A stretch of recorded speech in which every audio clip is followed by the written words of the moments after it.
Hello one and all, this is Nerdcraft here, bringing you Game 1 out of a best of 5 series here from IEM Kiev. Spawning on the lower left-hand position of the Tall Dream Altar LE is our blue Terran player, EmpireKas, regarded as one of the best foreign Terran players in the world.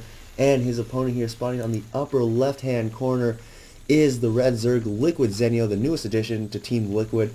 And I have to admit, he's my favorite Zerg player in general. It's cross positions, Tall Dream Altar LE, TVZ. It doesn't get much longer than this unless it's TVT cross positions on Tall Dream Altar. That's the only way the game can get longer. So, what's going to happen here? Well, Zenio can really fake out his opponent and go for an early pool kind of cheese play. It's very common on Tall Dream, despite being the largest map on ladder. You can metagame that by taking advantage of the fact that your opponent's going to think that you're going to go for a very quick hatch, which by the looks of it, Zenio is going to go for a very early hatch, most likely a 15 hatch right here, extremely common. Honestly, Zerg needs to do it. It's probably the best play you can do on Tall Dream Altar. And as to what EmpireKas is going to do, looks like he canceled a supply depot, I believe. Must have just done a misclick. I know I do that. And get his barracks down. He is going to go for the wall off here. So this so far doesn't show any sign as to whether he's going to go for a 2 racks pressure or not. And he's not going to go an extremely early expansion because he's not really walling off over here. But then again, Terran's different about that, so I might be wrong on that. Zenio getting his hatch down at the 15 supply mark. Refinery first here for Kas. Now, I do believe Kas is going to go for a Reactor Hellion opening. It's just extremely powerful against Zerg and it gives you such great map control until the mutas pretty much come out, which is most case an inevitability here. So yes, the hatch is going down, and an extractor as well as a spawning pool. So Zenio's going to want to he's going to be looking to get some early speedlings out, which is, of course, another great idea, because speedlings, man, those are good. Not very cost efficient, but they are very good indeed, especially for map control, scouting around, being generally awesome. Now this Marine, by the looks of it, he is just going to go to the ramp. Yes, gonna go to the bottom of the ramp, don't know. Keep in mind, none of them have scouted each other yet. Don't even know if Zenio has sent out a scout. No, he is just using this Overlord scout. He's not going to be over there. Don't think he's going to scout this Overlord. So pretty much he's putting his possibilities for scouting down to 50-50 when he does decide to scout because of this Overlord. Now, the SCV is going to see it. It's going to find a little lag for some reason. He sees the creep, sees the Overlord as well. That's usually a definite indicator. And as we can see here, Reactor coming up as well as Factory. So yes, it is going to be Reactor Hellion. 2 Queens coming out at the same time here for Zenio. This has all just been pure drone for Zenio up until now, where he's getting his 2 Queens and some Zerglings. And I'm just curious of the income here. It's got 1919, and of course Terran is ahead because he does have that mule capability right now, as you can see. And the factory landing down on the reactor here, supply depot going up, as well as an expansion here for Kas. So yes, it is indeed. This is the biggest confirmation. We have a reactor factory and an expansion. Biggest confirmation of a reactor Hellion expansion. It doesn't get much more obvious than that. Spinecrawler here coming up for Zenio. Don't know if he's just doing it to be safe or he feels that it's coming. Oh yes, he does have a Zergling here. So this Zergling probably scouted. No, he did not scout it, but it's the common build. So it's almost always against the ZVT. It's almost always Reactor Hellion. And here we have a double Expo here coming down for Kas. So I like that. Actually, this is probably going to be used as a macro command center, get more mules and SCVs, and then he'll just eventually lift it up and just have a huge SCV transfer, just instant saturation. Now, the Hellions coming in, they saw that Spinecrawler, I am fairly certain, yes they did. So they're just going to try and deny creep here, make sure that nothing really moves out.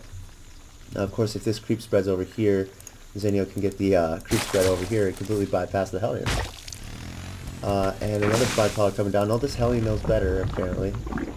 And yeah, some Zerglings coming out here. Just more drones. Just constant drone production here from Zenio. He's currently getting 5 right now through just hatch. So more creeps now. No, that creep tumor got away. It was the one that survived. Yeah, I've always wondered if creep tumors like do regenerate health because it never seems like they do to me.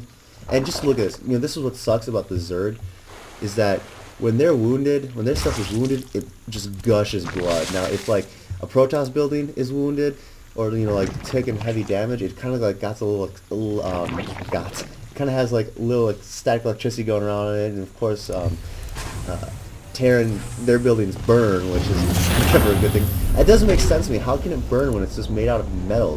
That doesn't look like wood, does it? Let's see here. eBay is coming up here for cost. There it is. Going to start getting out those turrets. He's going to want to be cautious about the meters. He's really going to try and get us surrounded, but Zenio is going to lose a lot of surgeries. Ooh, takes out 3 Hellions, but it's always a good trade when you save your Zerglings after trying to take out Hellions. But you know, it's just so hard to get a when a good player, when he's paying attention to his Hellions, it's so hard to get a surround on it. It's just how it is, because you know Hellions are really fast. Let's see here, Zergling speed is where's the speed? Oh, movement speed is 4.7 plus 1.4, and Terran speed, or the Hellion speed, is 4.75. So Hellions are just slightly faster than Zerglings, which is a big annoyance. And Lair is almost on its way. The Baneling Nest just about to finish. Double Evo Chamber all the way across the sky. I say that joke a lot. And it looks like we can lose a second to clear out these rocks and get ready for that third. Income-wise, let's just check it out. 45 harvesters, or 46 SCVs to 56 drones. And since Zenio's kind of keeping even, but you know, getting those mules just make it so hard to keep up with Terran economy. Another reactor coming down, so it looks like we are going to be going into, that's another, so Marine Hellion by the looks of it. Oh no, that's for the starport. So no, it looks like we are going to go into the standard Marine tank, which is always a great play. I really like it. Zenio's getting ready to take his turn as well. Hellion's coming in, going to try to catch the Queen off, so I don't think they'll be able to catch the, they're not going to be able to kill the Queen, but you know, the Queen is unable to kill anything else. Spire on its way, I don't know if I mentioned that or not. And I like the Sim City here for Zenio. Sim City is not much you really think about for Zerg. I might be lying, I might be wrong too, not lying, I don't lie. You know, he just has this there, so even if Hellions did manage to get him run by, there's this huge choke right here, and they'd have to go all the way around here. So you know, it'd be very hard for the Hellions to, you know, get into the mineral line unless, of course, they go all the way around here. But at the same time, it makes it kind of hard for Zerglings to get a good surround on Hellions. So I like it by Zenio, but at the same time, it does have its drawbacks. Of course, luckily for Zenio, that Kas is not going for, you know, a mass Hellion, which I love to do. I love to do Marine Tank Hellion. It's just so fun. 22 drones being made right now. I was actually thinking, like, dang, Zenio has a lot of larvae being made. And the third hatch is, of course, going up, as well as a fourth. So Zenio going super macro mode. He's getting his upgrade for his Zerglings. Looks like he's going to be sticking to Zergling Baneling Mutalisk by just his upgrades. He's getting the ground carapace as well as melee attack, as well as getting his mutas. So I'm gonna guess that, yeah, it's gonna be a Mutalisk Zergling Baneling, or as I've heard it called before, Ling Bling Muta, which sounds really funny to say. Ling Bling Muta. It kind of rolls off the tongue really funnily too. Funny kind. It rolls off the tongue in a very funny way. Okay, we'll say that. Third is now established for Kas. Now these 3 Zerglings are like this. They're going to be checking. So even if an SCV comes over here to build one, it's going to die instantly. If a orbital comes over to float, it's going to be denied. And we just have full production from Kas right here. 1, 2, 3, 4, 5, 6 barracks. So that's 11 Marines being made at the same time. Level 2 infantry weapons coming up, as well as level 1 armory. Wow, really late siege mode here for Kas, and he's going 13-minute siege mode. I'm really surprised at that. I mean, siege mode against Zerg, it's especially one that's going heavy Zergling and Baneling. It's kind of very essential. Marine, poor sucker. you know, that siege mode is just very important. And oh wow, that is nifty right there. So Zenio brings his Zerglings over here, and he saw it, and then he's bringing his Beetles over there. He would have had a great opportunity to really crazy rest. He's going to go straight for the invasion. No siege mode, so the Zerglings are going to be able to do a little bit more damage, but the Banelings go off on the tanks here. The Mutas get away. Bunker and a missile turret already established over, 2 missile turrets actually already established over there. So Zenio's going to have a hard time utilizing that Muta harass. Now he got his 5th coming up over here as well. Well, technically 6 because he has a macro hatchery right there. And he currently has 30 Zerglings being produced, as well as level 2 melee, and some Banelings in production as well. Now, I'm very intrigued by how little army Zenio has right now. I mean, he has a 156 supply, but 92 of that is in drones. So I'm very surprised that he's keeping such a low army count and still being able to effectively keep up with costs. And looks like we're going to have some elevator action here. Siege mode is done. This 5th is going to be seized and most likely canceled. Got canceled right away, and the drone lives. And at the same time, looks like we're going to have a counterattack here from Zenio. No, might just be getting positioning. It's 163 to 196, a max cost versus a not max Zenio.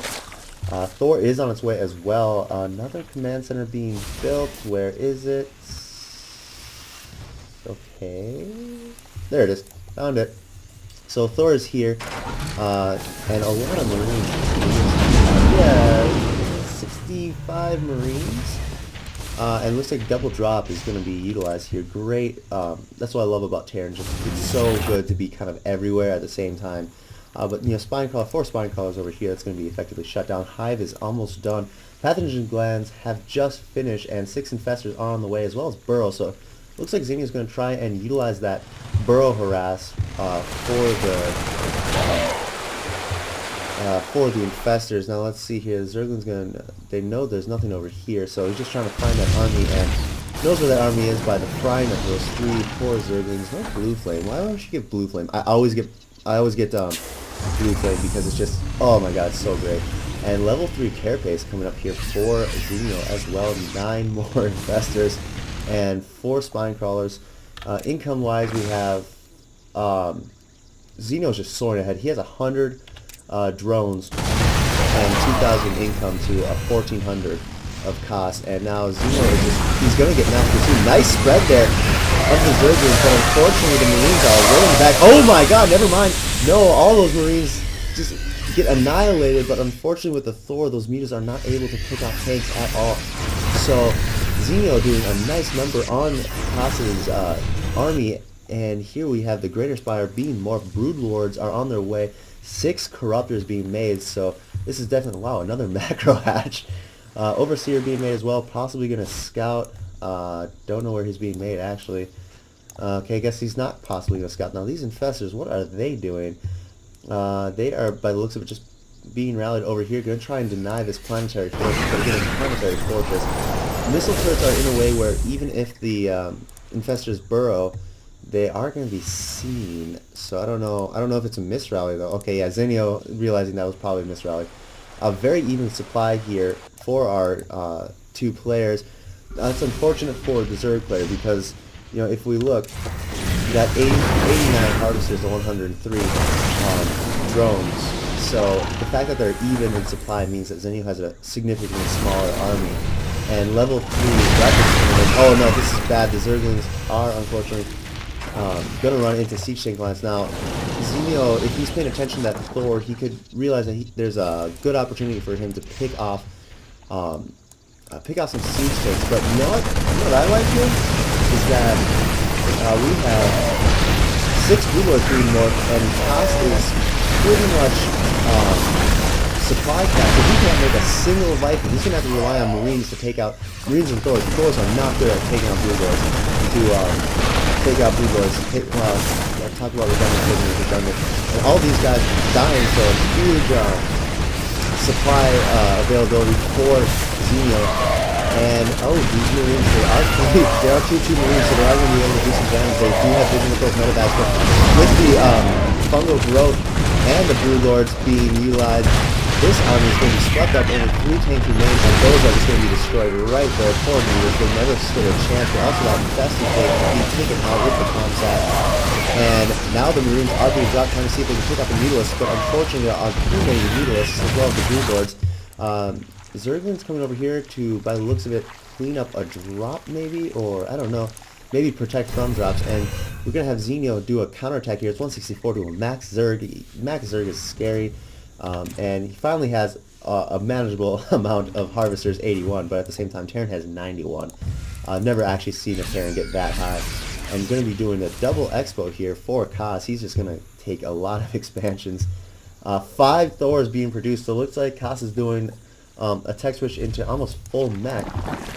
2 Vikings being made. Hopefully Zenio does realize that, hopefully Zenio realizes that the Vikings are going to be produced, and keep extra corruptors to make sure that it's not being destroyed. And another Spire here just finishing, he's going to get double upgrades, which is really great. Sentry Tower being made right there, good position. You're engaging in the middle. Sorry guys, I was missing that out. But these Vikings are going to take out the Brood Lords with ease. Well, actually no, these infected Terran are going to take out the Vikings, trading to Brood Lords, but they are dangerously low, and there is a Thor Bailey coming in, sweep up the Marines. Take out that Thor. Thor goes down. Now just infested Brood Lord, which, oh no, the Thor is picked up really nice there. Looks like this is going to be morphed into a planetary fortress for defensive purposes. Broodling is just going to take out this Mystic there, and there's a Burrow Zergling there. That is annoying. Same with over. No, this Zergling. Zergling versus planetary. I wonder who's going to win. Infested Terran coming down here.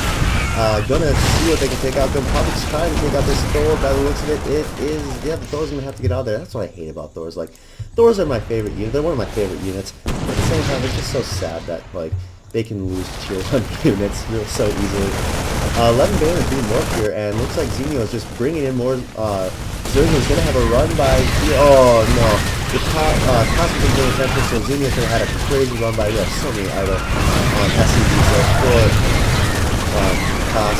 This planetary fortress is gonna get a lot of kills. Terran building armor is on its way, so now this has a 5 armor play. Crazy. These guys just coming in. Nope, not gonna take out that. The Sentry Tower is really annoying. It's very back and forth here. Infestors and Brood Lords there. How much Brood Lords is that being made? That is 6 Brood Lords. These Zerglings trying to take out that planetary fortress, but the planetary fortresses are just good. And here's the huge engagement in the center. Thunderbolt's going down as well. They're attacking the Terran, coming down to take out those Vikings. Thor's in the back, trying to do what they can. They are sweeping up a lot of the infested Terrans, but at the same. Oh no, Zenio, you're gonna have to take out these Vikings. All the Brood Lords are gone. Kas is at 114 or 108 to 170 over 70 supply lead here for Zenio. Krakens are being engaged, are being researched right now. More Thors coming out, and level 3 of vehicle weapons on its way. So these Thors are going to be really scary. Planetary Fortress is being morphed, but there's nothing to stop these Brood Lords except for a Viking and a Thor. So never mind. Infested Terran coming down. This tank is not going to go in the sequence where it is. Instead going to die. Thor goes down as well. More Zerglings coming in. This is not looking good for Kas at all. Bailings coming in. And the Bailings don't do that much. Take out a handful of SCVs, but this planetary fortress is going to be able to hold. A lot of SCVs have been gone, taken down. The Infestor's Burrow, I don't think there is a Comsat here, or a scan for. Oh no, they run into a turret, which is never good. This planetary fortress is being reclaimed, and it looks like it is not going to go down. Man, if you're just getting some infested Terran right in there. 3 Brood Lords on its way, as well as 6 more Corruptors. Oh, that's a bad place to morph your Brood Lords. Instant cancel here into Corruptor again, trying to take out this Viking, but not going to be able to. Just Marines in the center. We'll take out these morphing Bailings. Now the Infested and the Corruptors are on the run. And what do we have being produced for Zenio? Just 3 Brood Lords and 4 Zerglings, 4 more Infestors here. Oh, misrally with the Corruptors. They're going to die instantly. Don't want to lose those Corruptors. Don't want to be able to take out those Vikings slow north the Brood Lords. And just not that great creep spread. He's got a lot of creep tumors. Sorry, I noticed that. Like, he's got a lot of creep tumors he can utilize right now. And another hatchery is going down right over here. these are dangerously low Marines, but at the same time they are 3/3. 3/3 Marines are ridiculous. They do 9 damage. But you want to know something funny? Default infested Terrans do 10 damage. So a default infested Terran does more damage than a 3/3. Oh wow, that was stacked. Than a 3/3 Marine. So yeah, they're talking about great healing potential for Corruptors. Take an almost dead Corruptor, morph it into a Broodlord, and hey, look, healthy Broodlord. Ghost Academy here is coming down. I don't know, like, I feel awkward now because there's been so much action. Oh, that's sad. That's unfortunate. Tank there being stuck. I feel very, like, awkward now. I don't really know what to say because, wow, 3 starports. Is there going to be a possible tech switch into mass air? The Academy's just finished, just 3 Vikings being constantly produced here. And there's so much action in this game, and now suddenly it's gone. And Bailey's being morphed, but they're being morphed in a very bad way. Zenio needs more Corruptors. He needs to stop doing all... Ooh, there we go. There's a huge engagement there. Fungo's going down as well as the Infested Terran, but they're cleaned up really easily. The Broodlords are trying to be safe. Infested Terran trying to take out the Vikings, but unfortunately, there's just not enough. Hey, I said Control W. Unfortunately, the Marines are able to clean up anything that's in the front as well as those siege tanks in the back. So I think some needles would be very essential for Zenio right now, mainly because there's no cores out, and he could just easily pick out the tanks while the Vikings are trying to take out Broodlords. But at the same time, it looks like the 6th, 7th actually is going to be sieged up and taken out. There's only 1 medevac, so these Marines are actually really dangerously low. I mean, just look at, there's only 1 green Marine, 2 green Marines actually. And here's the big engagement over here. Control W initially, there's not much Corruptors. They're going to try, actually no, now there's a lot of Corruptors. All the Vikings are going to be taken out here. Infestors getting out in siege mode, and the Broodlords are going to be able to reign supreme, going to be able to take out these tanks. And Kas is going to say, I'm getting out of here. A lot of Corruptors here. And these Marines are so dead. They're all running orange, and as you see, just dead. Not yet. Broodlords are doing another dead. So Zenio is doing really good at making sure that these Marines are very ineffective, in a sense that they're just always very low health by the time they're actually able to get some hits off. It's too late. They're dead. Another burrow Zergling. Nope. The Zergling is patrolling here. This is getting ready to go down here. This Zergling is hopefully going to catch it. Oh, bad timing right there. Oh, no. No. Never mind. Marines coming in.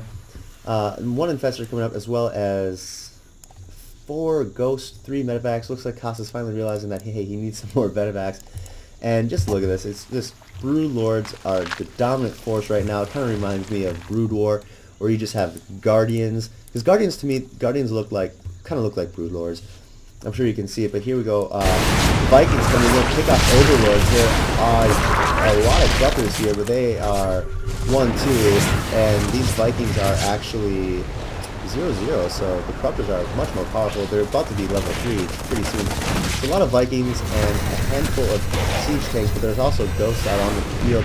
How much you may ask, there are 9 ghosts. You're going to snipe is going to be hugely utilized. And Zenio is dangerously supply blocked. He's 192 to 154. So he needs to get some Overlord being there right now. He's got 5 in production. Now here comes the big engagement right now. Broodlords are going to be engaging. Oh no, looks like Kas is just trying to bide his time. He's going to get back down. He's going to try to use his planetary as his defense. Scan going down just to see where everything is, making sure that the Infestors are not burrowing and trying to sneak attack. Of course, that missile turret would make that very hard. So looks like we have a bit of a standoff here. Zenio, I think he's going to wait for level 2 Carapace to kick in before he goes in. And these Infestors kind of just moving forward, playing some mind games. And here come the Broodlords. And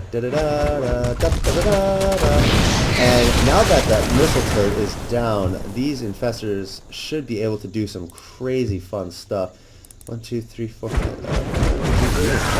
So I got 8 Broodlords, which is usually the right amount of Broodlords you see in a game, unless you're like Cast, or unless you're Cats and you just make like max supply Broodlords. Ridiculous. And an Ultralist Cavern being made, so it looks like Zenio is going to be ready for a tech switch right away. Snipes going off. on the Blue Lords, but not one dies. Only one Blue Lord goes down after this entire engagement. The Corruptors are not being able to take out any of the Vikings. Thunder Lords are going down, but no one touched the turn. Looks like everything is being swept up by Kas. Zenio, Kas is finally taking the lead in supply. Zenio is in huge trouble. Now the Ultralisk Cavern is almost done, but I don't know if it's going to help. It does have a lot of supply in Vikings. Now, Kas is going to go drop with the medevac that could be completely taken out by a Queen easily. And, man, 1, 2, 3, 4, 5, 6, 7, 8. 8 bases for Zenio. That's just crazy. I want to check out the income here. Wow, Kas is actually in trouble with the income there. We see units killed, 403 units killed, and 809. That's just crazy. But 78 workers have been killed by Zenio. And Titanus plating is being made. We got Spine Collar Phoenix, and this is what Zenio is going to do. He's just going to go into Zergling and Ultralisk, and then he's going to just be he's not going to worry about Earths, because you can see Kas is still making he's making 3 Vikings at a time, so he's going to be able to really take advantage of the fact that there's too much supply in air. And Zenio, he does have some Ultralisk made. Infestor, Ultralisk, Ling, talk about scary melee army. And this is going to be sieged as well as this, so Zenio's last mining bases are going to be pretty much taken out. I'm just looking here. This was pretty much fresh for the mining. This is all. He can still take this one. And looks like the army is going to take out that transport force and give this Ultralisk has 500 health and 6 armor, as well as 47 damage versus armored, and 21 damage versus light. And it looks like Zenio's last mining base here is going to be sieged up. This game is just ridiculously close. Burrow those drones, Zenio. Burrow them drones. Burrow the drones, you! Oh well. I thought maybe if I got like mad at him or something, he would do it, but... And GG from Zenio. Great game for game number 1. I can't believe that that's just game number 1. I have 4 more games to cast, so hope you guys enjoyed this. Stick around for game number 2 coming up.